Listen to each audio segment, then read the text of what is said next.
हरे कृष्णा। जो व्यक्ति एकादशी का व्रत करता है वह भगवान विष्णु की कृपा से सभी मनोवांछित फलों को प्राप्त करता है। पाप मोचनी एकादशी, जैसा कि नाम से ही स्पष्ट है कि यह सभी पापों का क्षय करने वाली है। शास्त्रों में कहा गया है कि इस एकादशी का व्रत करने से मनुष्य अपने पूर्व जन्म के पापों से भी मुक्त हो जाता है। यह दिन आत्मशुद्धि, ईश्वरी कृपा के साथ साथ मोक्ष प्राप्त करने का दिन भी माना गया है। तो चलिए आज की वीडियो में जानेंगे चैत्र मास की पाप मोचनी एकादशी की विधि, व्रत और पूजन के बारे में, शुभ मुहूर्त के बारे में। इस बार एकादशी तिथि प्रारंभ होगी 25 मार्च मंगलवार सुबह 5:06 से और एकादशी तिथि समाप्त होगी 26 मार्च बुधवार 3:45 पे। इस बार एकादशी तिथि 2 दिन है, तो ऐसे में व्रत रखने को लेकर बहुत ज़्यादा असमंजस है। सभी सोच रहे हैं कि व्रत किस दिन रखें, किस दिन ना रखें। लेकिन मैं बताती हूँ कि आपको कौन सी तिथि में व्रत रखना है, कौन सी तिथि में व्रत रखना ज़्यादा उत्तम रहेगा। तो इस बार पाप मोचनी एकादशी का व्रत 25 मार्च मंगलवार को और 26 मार्च बुधवार को, यानी कि दोनों ही दिन व्रत रखा जाएगा।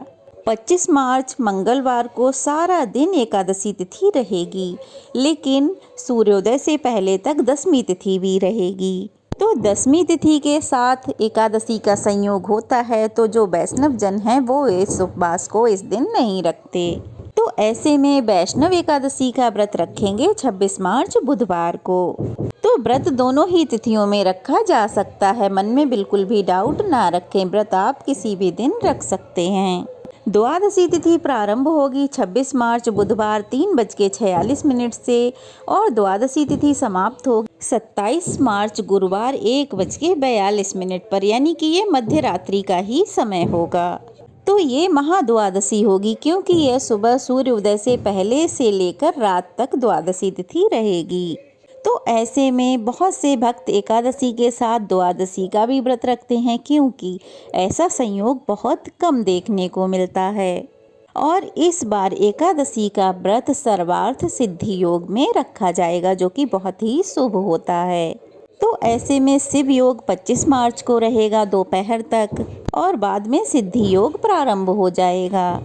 26 मार्च को सिद्धि योग दोपहर 12:26 तक रहेगा और बाद में साध्य योग प्रारंभ हो जाएगा, जो कि पूरा दिन रहेगा। अब जब इस बार एकादशी का व्रत 2 दिन रखा जाएगा, तो ऐसे में पारण मुहूर्त भी दोनों ही दिन अलग अलग प्राप्त होंगे। एक बात ध्यान रखिएगा कि जब भी आप एकादशी का व्रत रखते हैं तो आपको पारण मुहूर्त के साथ साथ हरिवासर का समय भी याद होना, मतलब पता होना चाहिए। क्योंकि कई बार क्या होता है कि लोग व्रत तो रखते हैं लेकिन हरिवासर के समय ही अपना व्रत खोल लेते हैं और हरिवासर का समय द्वादशी तिथि लगते ही प्रारंभ हो जाता है, जो कि 5 से 6 घंटे तक रहता है। इस अवधि में व्रत नहीं खोलना चाहिए। और जो लोग इस बार 25 मार्च को पाप मोचनी एकादशी का व्रत रखेंगे तो उन्हें 26 मार्च बुधवार को सुबह 9:06 से लेकर 10:56 तक, मतलब इस मुहूर्त के बीच में अपना व्रत खोल लेना चाहिए, व्रत का पारण कर लेना चाहिए। और इसके अलावा अगर इस मुहूर्त में व्रत नहीं खोल पाए हैं तो दोपहर 1:30 बजे से 2:48 के बीच में भी आप अपना व्रत खोल सकते हैं, व्रत का पारणा कर सकते हैं।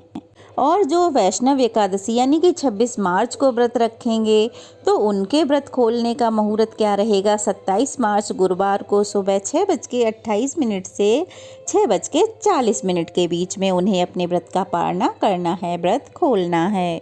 हालांकि इस समय तक तो त्रयोदशी तिथि प्रारंभ हो चुकी होगी, लेकिन फिर भी शास्त्रों में ऐसा वर्णन है कि वैष्णव एकादशी का व्रत रखने वाले भक्तों को त्रयोदशी के प्रथम पहर में अपने व्रत का पारणा कर लेना चाहिए और ऐसा करने से कोई दोष नहीं लगता, बल्कि यह एकादशी का पूर्ण व्रत माना जाता है। तो एकादशी का व्रत जैसे 25 को रखें या 26 को, दोनों ही दिन शुभ है। आपकी जैसी इच्छा हो, जैसा समय हो, उस दिन आप व्रत रख सकते हैं। ये थी एकादशी व्रत की जानकारी। कैसी लगी कमेंट बॉक्स में ज़रूर बताइएगा। अच्छी लगी हो तो वीडियो को लाइक करके शेयर कीजिएगा, कमेंट्स कीजिएगा, ढेर सारा प्यार और आशीर्वाद दीजिएगा। अगर नए हैं तो प्लीज़ चैनल को सब्सक्राइब कीजिएगा। जय श्री कृष्णा। राधे राधे।